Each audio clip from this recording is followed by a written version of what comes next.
So hello friends, welcome back to my channel. So ഇന്നത്തെ വീഡിയോയിൽ നമ്മൾ സംസാരിക്കാൻ വേണ്ടി പോകുന്നത് നത്തിങ് ഫോൺ 3യെ പറ്റിയിട്ടാണ്. സോ നത്തിങ് ഫോൺ 3യെ പറ്റിയിട്ടാണെങ്കിൽ എനിക്കൊരു ബുക്ക് തന്നെ പറയാനുണ്ട്. സോ ദിസ് മച്ച് കാര്യങ്ങൾ എനിക്ക് ആ ഫോണിനെ പറ്റി പറയാനുണ്ട്.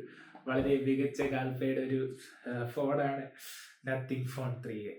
സോറി, 3 അല്ല 3. സോ നമുക്ക് ഫോണിനെ പറ്റി പറയുവാണെന്നുണ്ടെങ്കിൽ ഈ നത്തിങ് ഫോൺ 3യുടെ പ്രൈസ് തന്നെ 80,000 രൂപയാണ്. 80,000 രൂപയ്ക്ക് നമ്മൾ നോക്കുകയാണെന്നുണ്ടെങ്കിൽ നമുക്ക് iPhone 16 മേടിക്കാൻ പറ്റും, S25 മേടിക്കാൻ പറ്റും, പിന്നെ വിവോയുടെ ഫോൺസ് ഉണ്ട്, ഷവമിയുടെ ഫോണുണ്ട്. സോ അങ്ങനെ നോക്കുകയാണെങ്കിൽ ഈ ഫോൺസിലെല്ലാം നോക്കുകയാണെങ്കിൽ ഫ്ലാഗ്ഷിപ്പ് പ്രോസസ്സറാണ് കൊടുത്തിട്ടുള്ളത്. 8 അല്ലെങ്കിൽ മീഡിയടെക്കിൻ്റെ പ്രോസസ്സറോ അല്ലെങ്കിൽ ബയോണിക്, നമ്മുടെ ആപ്പിളിൻ്റെ ബയോണിക് പ്രോസസ്സറോ ആണ് കൊടുത്തിട്ടുള്ളത്. ഇതിൽ വരുമ്പോൾ 8s Gen 4 എന്ന് പറഞ്ഞ പ്രോസസ്സറാണ് കൊടുത്തിട്ടുള്ളത്. സോ അത് തന്നെ ഏറ്റവും വലിയൊരു ഡീമെറിറ്റ് ആയിട്ട് തോന്നാണ്. കാരണം ഈ 8s Gen 4 എന്ന് പറഞ്ഞ പ്രോസസ്സർ നമുക്ക് 30,000 രൂപയുടെ ഫോണായിട്ടുള്ള പോക്കോ F7 ഒക്കെ കിട്ടുന്ന ഒരു പ്രോസസ്സറാണ്. പിന്നെ iQOO Neo 10ലും ആ ഒരു പ്രോസസ്സറാണെന്നാണ് എൻ്റെ വിശ്വാസം. സോ അത് വളരെ കോമഡി ആയിട്ടുള്ളൊരു കാര്യമായിട്ട് എനിക്ക് തോന്നി. പിന്നെ വേറൊരു കോമഡി ആയിട്ടുള്ള കാര്യം, നത്തിങ് എന്ന് പറയുമ്പോൾ അവരുടെ മെയിൻ ആയിട്ടുള്ള കാര്യം അവരുടെ സോഫ്റ്റ്വെയറും കാര്യങ്ങളും ഒക്കെയാണ്. ഇതേ സെയിം സോഫ്റ്റ്വെയർ അവരുടെ 20,000 രൂപയുടെയോ 27,000 രൂപയുടെ ഫോണിൽ കിട്ടും. അതെടുത്താൽ പോരെ. സിമിലർ എക്സ്പീരിയൻസും കാര്യങ്ങളൊക്കെയാണ് അതിലും കിട്ടുന്നത്. പിന്നെ അടുത്തൊരു കോമഡി എന്ന് വെച്ച് കഴിഞ്ഞാൽ ഫ്ലാഗ്ഷിപ്പ് ഫോണായിട്ട് സാധാരണ ഫ്ലാഗ്ഷിപ്പ് ഫോൺസിലെല്ലാം നമുക്ക് എന്താ പറയുക, LTPO ഡിസ്പ്ലേ ആണ് കിട്ടുന്നത്. അതായത് റിഫ്രഷ് റേറ്റ് 0 to 120 ഹെഡ്സിങ്ങനെ മാറിക്കൊണ്ടിരിക്കും. ബട്ട് ഇതിലെന്ന് പറഞ്ഞു കഴിഞ്ഞാൽ LTPS ആണ് കിട്ടുന്നത്. LTPS എന്ന് പറയുമ്പോൾ 30 to 120 FPS മാത്രമേ മാറത്തുള്ളൂ. സോ അതും വേറൊരു കോമഡിയാണ്. പിന്നെ ഇതിൽ വീണ്ടും ഒരു കോമഡി പറയുന്നത് വെച്ച് കഴിഞ്ഞാൽ ഒരുപാട് കോമഡികളാണ് ഈ ഒരു ഫോൺ. അതാണ് ഞാൻ ഈ കോമഡി എന്ന് വീണ്ടും പറയുന്നത്. ഒരു ടെക് വൈസ് നോക്കുകയാണെന്നുണ്ടെങ്കിൽ ഈ ഒരു ഫോൺ എന്തിനാണ് 80,000 രൂപയെന്ന് എനിക്ക് ഇതുവരെ മനസ്സിലായിട്ടില്ല. അടുത്തൊരു കാര്യം എന്ന് വെച്ച് കഴിഞ്ഞാൽ ഇതിൽ യൂസ് ചെയ്യുന്ന ബാറ്ററി എന്ന് വെച്ച് കഴിഞ്ഞാൽ സിലിക്കൺ കാർബൈഡ് ബാറ്ററിയാണ്. അത് വെച്ച് കഴിഞ്ഞാൽ ഒരു സ്ലിമ്മസ്റ്റ് ആയിട്ടുള്ള ബാറ്ററിയാണ്. അത് 5,500 mAh ഉള്ളൂ. ഇതിനെക്കാട്ടി സ്ലിമ്മസ്റ്റ് ആയിട്ടുള്ള ഫോണായ OnePlus 13Sലും വിവോ X200 FEയിലും ഇതിനെക്കാട്ടി ബാറ്ററി കപ്പാസിറ്റിയും കാര്യങ്ങളൊക്കെ തന്നെയാണ്.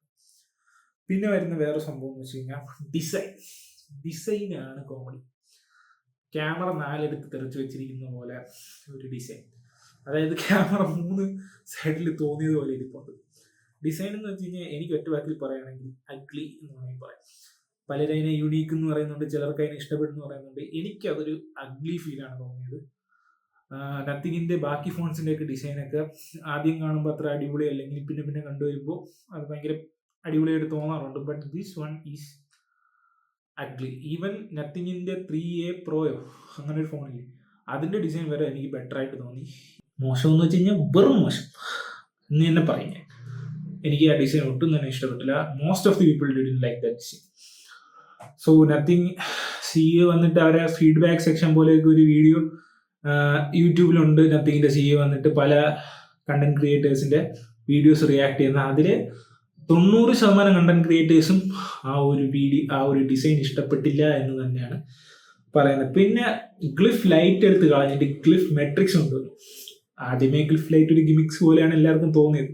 അത് ആൾക്കാരൊന്ന് യൂസ് ചെയ്ത് വന്നപ്പം തന്നെ അതെടുത്ത് കളഞ്ഞിട്ട് ആ ഒരു ഗ്ലിഫ് മെട്രിക്സ് കൊണ്ടുവന്നു. പിന്നെ ഗ്ലിഫ് മെട്രിക്സിൻ്റെ താപ്പാട് എന്താ ഉള്ളത്, സ്റ്റോൺ പേപ്പറും സിസേഴ്സും ബോട്ടിൽ ഇറക്കുന്നത് എന്തിന്, എന്താണ് അതിൻ്റെ യൂസ്? ക്യാമറ ബാക്ക് ക്യാമറ വെച്ച് എടുക്കാൻ പറ്റുമെന്ന് പറയുന്നു.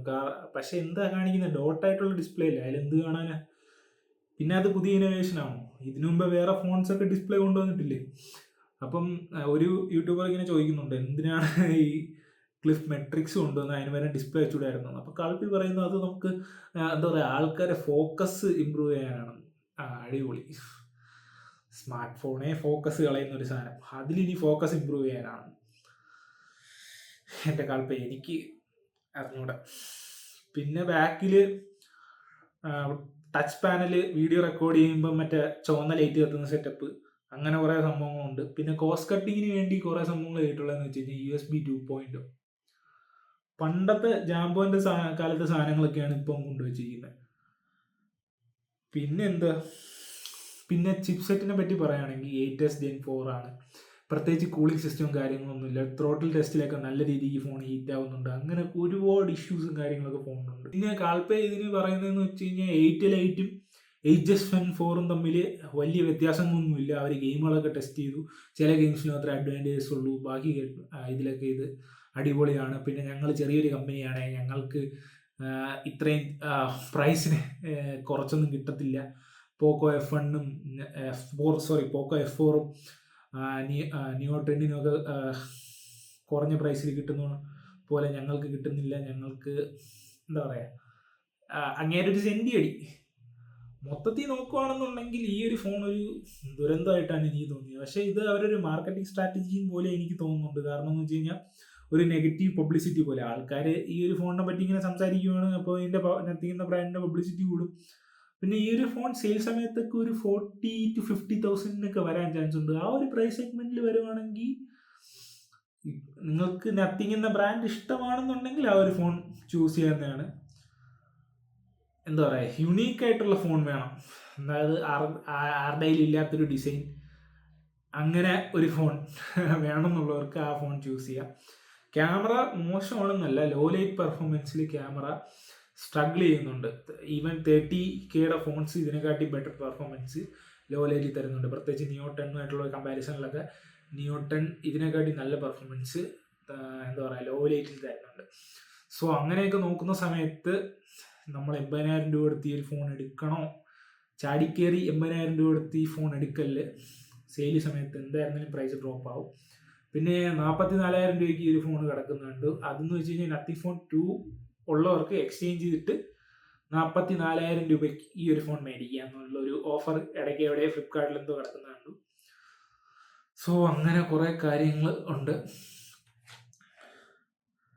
പിന്നെ പ്രൊട്ടക്ഷൻ്റെ കാര്യം, back glass guerrilla glass Victus 1 ആണ് യൂസ് ചെയ്തിരിക്കുന്നത്. ഫ്രണ്ട് ഗ്ലാസ് എന്ന് പറയുന്നത് വിക്ടസ് 7i. വിക്ടസ് 7i എന്ന് പറയുന്നത് ഇതേപോലെ 30,000 ഫോൺസിൽ വരുന്നതാണ്. 80,000 രൂപയുടെ ഒരു ഫ്ലാഗ്ഷിപ്പ് ഫോൺസ്. ഇപ്പം ഞാൻ ഓർക്കുന്നൊരു സംഭവം എന്ന് വെച്ച് കഴിഞ്ഞാൽ OnePlus ഇൻട്രൊഡ്യൂസ് ചെയ്ത സമയത്ത് ഫ്ലാഗ്ഷിപ്പ് കില്ലർ, OnePlus 5 അത് ഇൻട്രൊഡ്യൂസ് ചെയ്ത സമയത്ത് ഫ്ലാഗ്ഷിപ്പ് കില്ലർ എന്ന് പറയുന്നൊരു ടേം കൊണ്ടുവന്ന് നമ്മളെ കാൽപ്പയാണ്. അതായത് flagship experience at lower price. അതിന് കുറച്ച് കോസ്റ്റ് കട്ടിങ് കാര്യങ്ങളൊക്കെ കാണും. പക്ഷേ ഇവിടെ എന്ന് വെച്ച് കഴിഞ്ഞാൽ ഫ്ലാഗ്ഷിപ്പ് പ്രൈസിൽ കോസ്റ്റ് കട്ടിങ്. സോ അതൊട്ടും അക്സെപ്റ്റബിൾ ആയിട്ടുള്ളൊരു കാര്യമല്ല.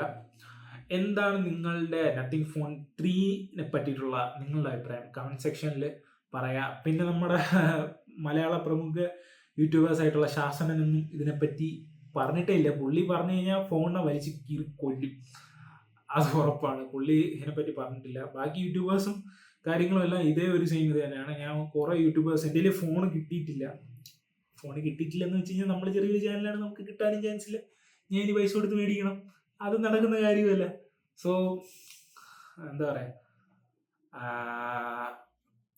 ഞാൻ കുറേ റിവ്യൂസും പിന്നെ അതൊക്കെ റെഫർ ചെയ്തിട്ട് സ്പെക്ക് കാര്യങ്ങളെല്ലാം റെഫർ ചെയ്തിട്ടാണ് ഈ ഒരു വീഡിയോ ക്രിയേറ്റ് ചെയ്തത്. ഒരിക്കലും എൻ്റെ കയ്യിൽ ഫോണില്ലാതെ എനിക്ക് കംപ്ലീറ്റ്ലി ഫോണിനെ കുറ്റം പറയാനും പറ്റത്തില്ല. അത് ഈ ഒരു റിവ്യൂയുടെ ഒരു നെഗറ്റീവ് പോയിന്റ് ആയിട്ട് ഞാൻ പറയുന്നു. സോ നിങ്ങൾക്ക് ഈ വീഡിയോ ഇഷ്ടപ്പെടുകയാണെന്നുണ്ടെങ്കിൽ എൻ്റെ ചാനൽ സബ്സ്ക്രൈബ് ചെയ്യുക. See you in the next video. Okay, bye.